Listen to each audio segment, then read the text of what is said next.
नमस्कार साथियों, आप सभी का स्वागत है आपके अपने YouTube चैनल शिवानंद योगशाला में। साथियों, आज जो हमारा विषय है वो है हार्मोन्स का असंतुलन।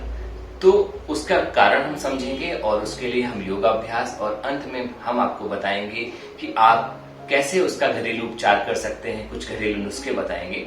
तो सबसे पहले तो हम ये समझ लेते हैं कि हार्मोन्स इम्बैलेंस क्या होता है। साथियों, हमारे शरीर में एंडोक्राइन सिस्टम्स होते हैं, एंडोक्राइन ग्लैंड्स होते हैं, उनमें से अनेक प्रकार के हार्मोन सिक्रेट होते हैं। ऐसा एक डेटा आया है कि हमारे शरीर में लगभग 230 प्रकार के हार्मोन्स होते हैं। वो हार्मोन्स क्या करते हैं, हमारे ब्लड में डिसॉल्व हो जाते हैं, ब्लड के साथ वो पूरे शरीर में जाते हैं और जो हमारी ग्रंथियां हैं उनको वो सही तरीके से काम करने के लिए प्रेरित करते हैं।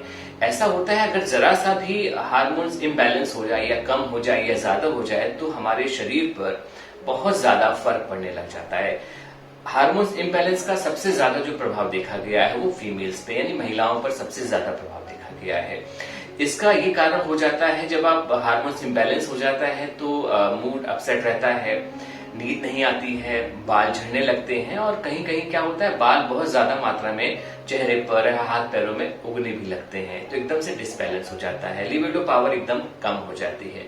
तो ये बहुत ही ज्यादा महत्वपूर्ण है क्योंकि ये क्या है जो हमारी कोशिकाएं हैं उसमें जो मेटाबॉलिज्म होता है उसको ये इफेक्ट कर देते हैं, यानी हमारे पूरे शरीर में जो मेटाबॉलिज्म होता है उसको इफेक्ट कर देते हैं हार्मोन्स का अगर असंतुलन हो जाता है तो आज के हम इन योगाभ्यास से ये समझेंगे कि कैसे हम इसको संतुलित करें, इसको बैलेंस में रखें और अपने जीवन को एकदम सुचारू रूप से चलते हुए रहने दें। तो सबसे पहले हम कुछ अभ्यास आपको बताएंगे। 6 योगाभ्यास मैंने आपके लिए चुने हैं, इसके बाद फिर 2 प्राणायाम भी हैं।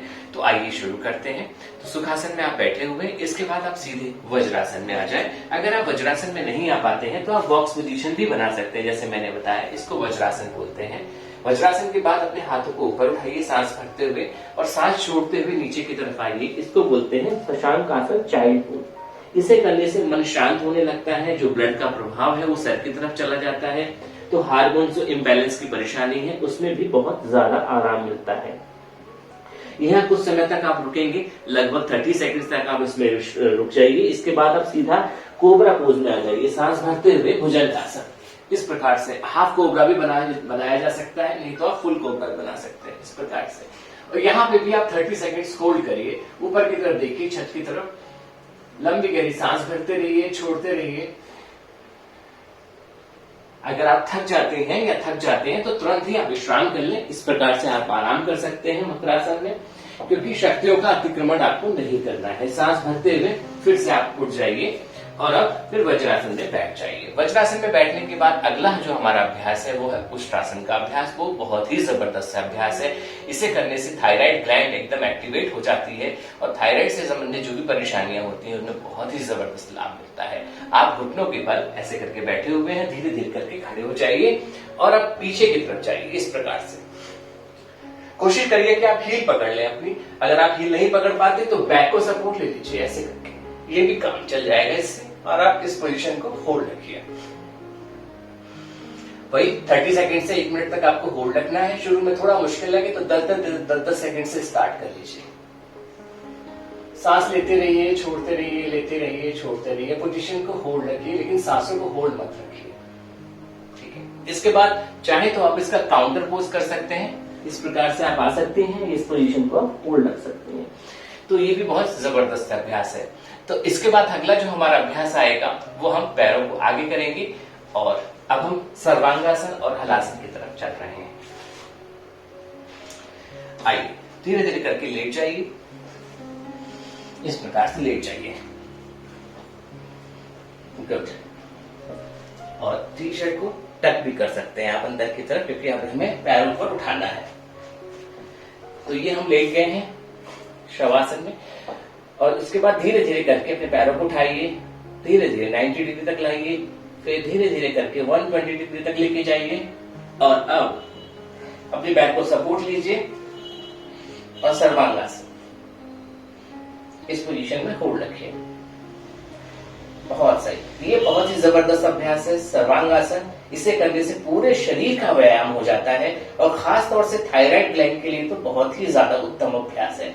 इसका अभ्यास आप अगर आप नियमित करते हैं तो आपको बहुत जबरदस्त लाभ मिलने वाला है। सर्वांगासन। इसके बाद धीरे धीरे करके आप पीछे करके चले जाइए तो हलासन बन जाएगा आपका। ये हलासन में आप होल्ड रख सकते हैं।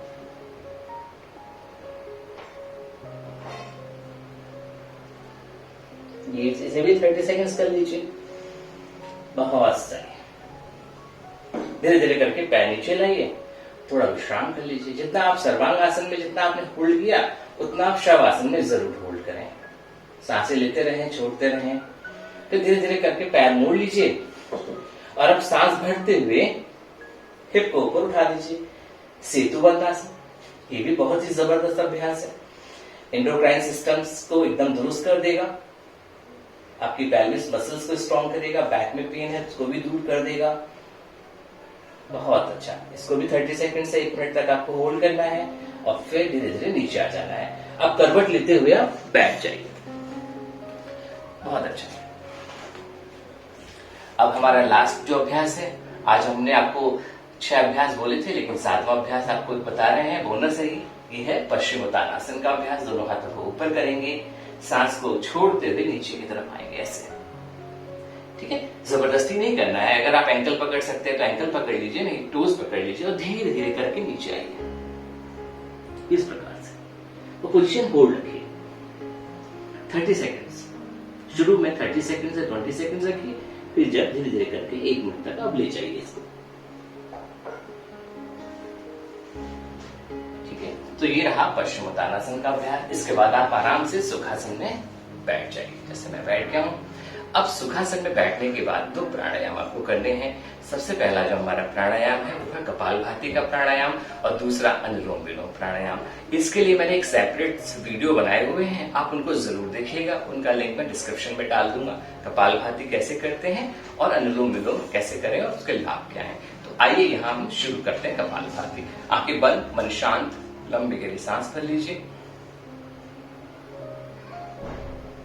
कपालभाति शुरू करिए, सांस छोड़ते हुए स्टार्ट।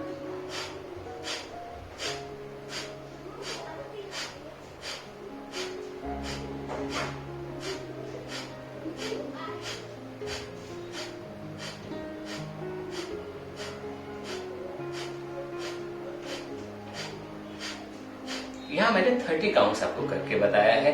धीरे धीरे करके आप इसको बढ़ाते जाइएगा तो आप ये देखेंगे कि आपकी जो हार्मोन्स की परेशानी है वो एकदम ठीक हो गई, हार्मोन संतुलित हो गए और जो भी परेशानियां थी शरीर में वो सारी धीरे धीरे करके खत्म होती जा रही हैं। अगला हमारा जो प्राणायाम है वो अनुलोम विलोम का प्राणायाम है। कपालभाति क्योंकि गर्म क्रिया है इसलिए हमने उसको पहले किया, बाद में हम अनुलोम विलोम प्राणायाम करेंगे। इससे हमारी जो सारी नाड़ियां हैं वो संतुलित हो जाती हैं।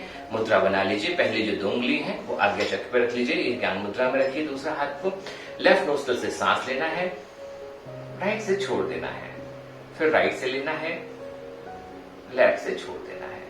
अगर आप मुद्रा में थोड़ी सी दिक्कत हो रही है तो आप ऐसे भी कर सकते हैं जैसे मैंने किया है। एकदम लेफ्ट से सांस लीजिए, राइट से छोड़ दीजिए, फिर राइट से लीजिए, लेफ्ट से छोड़ दीजिए, लेफ्ट से लीजिए, राइट से छोड़ दीजिए। इसका अभ्यास भी आप 3 से 5 मिनट जरूर करें। तो साथियों अब ये समय आ गया है कि हम आपको कुछ घरेलू टिप्स बताएं। तो सबसे पहला जो हमारा घरेलू टिप्स है, हार्मोन्स असंतुलन के दौरान हमें क्या क्या चीजें खानी चाहिए और क्या क्या चीजें परहेज करनी चाहिए। सबसे पहले हमें अलसी का बीज का सेवन करना चाहिए। अलसी का जो बीज है वो बहुत ही जबरदस्त और बहुत ही लाभकारी होता है। अलसी के बीज में फाइटोएस्ट्रोजेन नाम का एक केमिकल होता है और अलसी के बीज में ओमेगा 3 और फैटी एसिड, फाइबर और एंटीऑक्सीडेंट भी बहुत अच्छी मात्रा में पाया जाता है। ओमेगा 3 और ओमेगा 6 जो है अगर हम उसको खाने में शामिल कर लेते हैं तो हमारा जो हार्मोन्स का संतुलन है वो बहुत ही ज्यादा अच्छा रहता है। जो यानी हार्मोन्स इम्बैलेंस की परेशानी में बहुत ज्यादा लाभ मिलेगा अगर हम अलसी के बीज का सेवन करें। आप इसको भून के खा सकते हैं या इसको ऐसे कच्चा खा सकते हैं। खाली पेट खाएं तो बहुत ज्यादा लाभ मिलेगा आपको।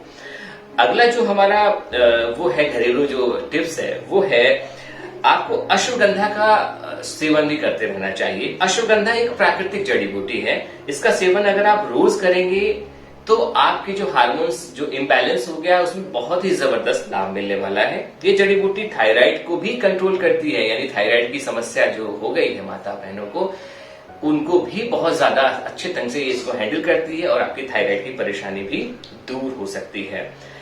इसके बाद आप बादाम का सेवन भी कर सकते हैं। बादाम जो है बहुत ही ज्यादा एक नेचुरल फाइबर होता है इसके अंदर, और इसमें एंडोक्राइन सिस्टम पर प्रभाव डालता है बहुत जबरदस्त तरीके से, और कोलेस्ट्रॉल के स्तर को भी आपको मेंटेन करता है।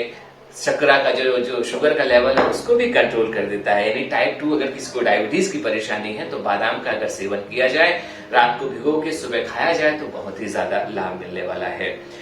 और अब हम बात करेंगे सेब की। सेब जो है वो भी बहुत जबरदस्त है, जो फैट कम करने के लिए बहुत ही लाभकारी है और आपके हार्मोन्स को बैलेंस भी रख सकता है। तो इसलिए आप खाली पेट एक सुबह सेब का सेवन करें, और या फिर आप उसका जूस भी पी सकते हैं। अगर आप सेब का सेवन रोज करते हैं तो आपको कभी भी परेशानियां नहीं होगी और आपका जो दिल है वो भी मजबूत रहेगा। तो साथियों, अब हमने चर्चा की बहुत सारी की कि आपको कौन कौन सी चीजों का सेवन करना चाहिए जिससे आपको लाभ मिले। अब हम बात करते हैं कौन सी चीजों का सेवन नहीं करना चाहिए। तो आपको कोल्ड ड्रिंक्स वगैरह का सेवन नहीं करना चाहिए। दूसरा, आपको बहुत ज्यादा मात्रा में चाय कॉफी नहीं पीनी चाहिए, और अल्कोहल से भी परहेज करना चाहिए। तली भुनी हुई चीजों से भी परहेज करना चाहिए क्योंकि वो लीवर को नुकसान पहुंचा सकती हैं। तो साथियों, आज की वीडियो में हमने समझा कि कैसे अपने हार्मोन्स को हम संतुलित कर सकते हैं अपने आहार से, विहार से और योग और प्राणायाम के माध्यम से। तो साथियों, आज की वीडियो में सिर्फ इतना ही। अगले वीडियो में फिर आपसे मुलाकात होगी, नए विषय पर चर्चा करेंगे। नमस्ते।